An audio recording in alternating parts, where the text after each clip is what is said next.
Yo, you're listening to Proof of Life Radio, you know what I mean? Often imitated, never duplicated. From the underground to the best on MySpace, baby. Don't touch that dial. Fanatically devoted members.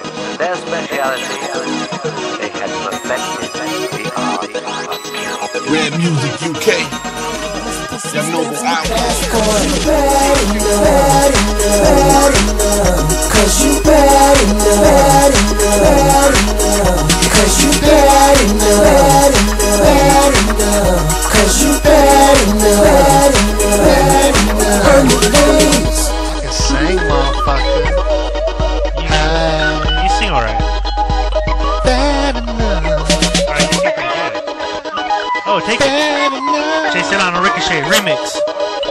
I'm bad enough. I can sing bad enough. Okay. Bad enough. Okay, enough. Alright. That's getting to the point of ridiculousness. Yeah, definitely. Yo, Fresh, we're going to try to get some Big Choke shit in. We actually played Seek Blanco a little bit earlier. You know what I'm saying? Shout out to my man. Big Choke is definitely in the building. But that was Bad Enough by Sheist featuring TQ and Young Noble from the Outlawz. Yeah, the Outlawz, man. Where they been? Probably on parole. Oh, word. They're outlaws. Word. That makes it official. My man Sheist, we're going to get him on the air and try to catch him slipping. Hello, Sheist? Hello, Sheist?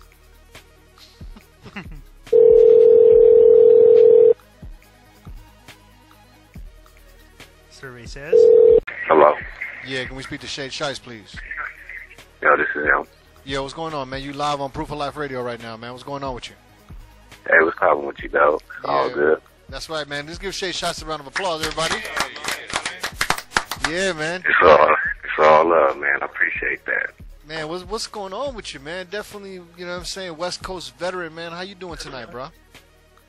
Man, just doing what us West Coast vets do, you know what I'm saying? Drinking, smoking, straight West Coast, and trying to figure out what the next hit's gonna be for the year, you know what I mean? Just keeping it busy. That's what's up, man. Yeah, man, we just played the joint Bad Enough, you know what I'm saying, featuring TQ and Young Noble. This shit is this shit is crazy. You guys went on a whole different trip with that. It was like an England connection, right? Yeah, that was actually, that record is Red Music UK, featuring myself, TQ, and Young Noble. The video should be out either the end of this month or like the first 2 weeks of September. I directed the video. It's real hard. We did it out in Newport Coast over by Kobe Bryant House. And it's real hard, man. It's I don't want to give too much away about the plot or whatnot, but we got some fine females up in there. We got a nice house.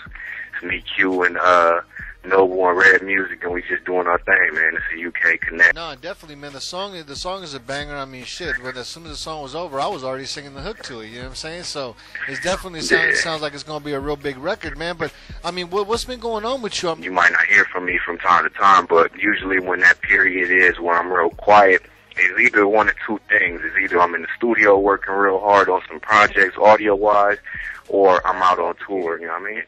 Yeah, and that's the crazy thing. Like, I mean, you was talking about that a little bit earlier when you touched on it, like when you talked about the video, you were directing it. I mean, a lot of people don't know that about you. They don't know that you really have your hands in a lot of different cookie jars, and when you take your career into your own hands, I mean, that's one of the things that people in the know out here in the West Coast, they do know about you and do respect about you, is that you not only are you on the mic, but you've taken control of your shit. You know who the great ones on the West is? DJ Quick, Corrupt, you know what I'm saying? We can go down the line. It's not me. Am I a West Coast vet? Yeah, I would say I am, simply because I started doing this when I was 10. And, you know what I'm saying, two decades later, I would pretty much say that would make me an OG in this type of game. You know what I'm saying? So I definitely accept the West Coast vet title, and others call me a legend. Is that at the time that we were working together, those 8+ years, we ran a multi-million-dollar company. Shit, I got to give props to my makers and my peoples that put me on and helped me get to where I'm at. The Mizza, Irv Gotti, you know what I'm saying? Dr. Dre, DJ Quick. Hey, as far as the international shit is concerned, nobody really taught me that. That was just something that happened from, you know, being popular as an artist and being able to go to different countries and whatnot, period. And that's how it's been for several years, and I don't plan on changing that. You feel me? Hey, and is there any, like, you're going overseas, you're basically seeing all these other worlds of hip-hop. You know what I mean? What is the biggest vibe that you get over there when you go over there? What's the biggest difference between just the fan, the U.S. fan, and the fan that's overseas? Loyalty, and natural response. It's not contrived. It's not fake. Never wanted to do anything one time. The only thing I've never been able to kick was that I only got one #1 Billboard single to my name. But mind you, it was the first single I ever dropped in my entire career. Yeah. So I don't feel so bad about not being able to repeat that, especially with how big Where I Want to Be was. It wasn't so much that it hit #1, but it hit #1 and it stayed there for 20 plus weeks, right. which is now in the history books and has never even come close to being touched since I made that mark. You know what I'm saying? Not Game, not nobody that's come after me has been able to emulate that. Not even Snoop. And Snoop is, as we consider, one of the kings of the coast right now. Loves us this much. When you go to Japan, homie, I kid you not, the Miz will vouch for it because you've been there plenty of times. They love us up like we Michael Jackson, dog. Like we Prince or somebody. Like we, I gotta say, you gotta know your history if you're really gonna do this hip hop shit, or if you're gonna like hip hop, you gotta like all aspects of it. Because when I listen to G-Funk, and then I listen to some of the shit that's out right now, and that's being put out right now, there's no comparison, homie. And I say that with the most blunted lips ever. You know what I'm saying? Without even thinking twice about saying that. I don't care about the repercussions or none of that, because I do got a lot of East Coast peers, a lot of East Coast artists or whatever. But I'll be the first to say it. Ain't nobody fucking with us over here on the coast. Can't nobody fuck with this coast. West Coast is the best coast, hands down, period. When it comes down to it, you put all of our artists up against all of the other artists. You compare hits, you compare lyrics, you compare overall songs, you compare just, if we was to do a Survivor series, you pick yours, I pick mine, we gonna win. We got this, dog. Yeah, man. Yo, give it up for Sheist, man, real quick, man. That's some real shit, man, because, I mean, when it comes to digital sales, I'm fucking the game up. And I don't mean the artist, I mean the music game. I'm fucking the music game up. We started selling literally thousands of fucking physical CDs, and I had to package all of those motherfuckers myself, mind you. My hands still got the blisters from them.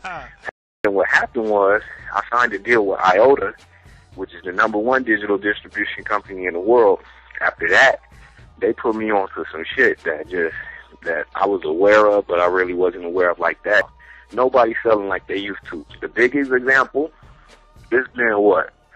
Maybe 3-4 months now since Eminem dropped, and dude only went, what, platinum and a half?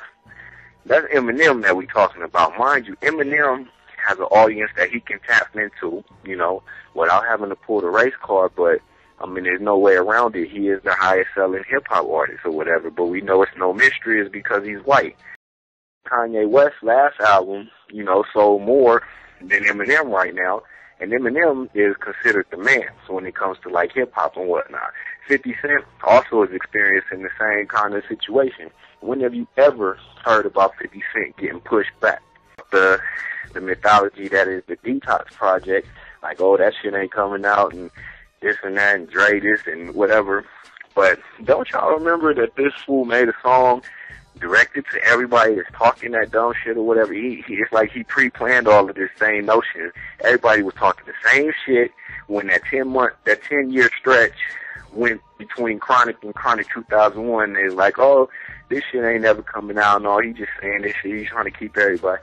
And then he busted out with it, and everybody was back on the deck like, oh, yeah, Dre this, and Dre the man, and this and that, and this and that. That's why he made that song, Forgot About Dre.